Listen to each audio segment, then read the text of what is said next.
when you were at the BBC, and Yeah, you had stories that you had to tell. yeah. In that, what was your understanding about the need for clear and structured direction and shape for your journalists or the creative It people? it had to be that because the great sin, the only sin really, in the context of a rolling news day, was to have dead air, blank screen. We never did. So the nonsense of someone sitting down, crafting and hacking away at a piece of work, and keeping going on and on in a quest for perfection, uh, is no good if you miss your deadline. So it was always a case of excellence within the context of the time limit available. So within the BBC. One was racing to deadlines, and in order to meet that deadline, a very structured approach during the course of the day. And this would apply, I suppose, it applies to my weekly column writing now for the newspapers.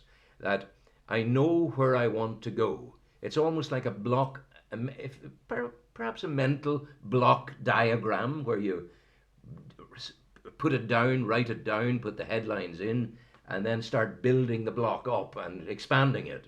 Uh, I even at times would have written it down, and I would have the structure there. This is structure. When I was producing Good Morning Ulster for BBC Northern Ireland, I would be sitting at my desk at 3 o'clock in the afternoon, due to go on air at 7:30 the next morning. And in the days before our wonderful computer technology, I would have put a type sheet of the running order down in front of me. And then maybe 2 hours later, another type sheet would go down on top of it.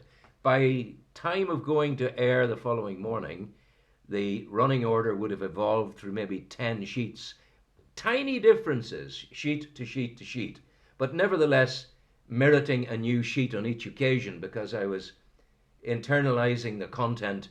I was building the confidence in the feel of the program, so that I was going into air at 7:30 in the morning, earlier actually, for goodness sake, it was 6:30 for Good Morning Ulster in those days.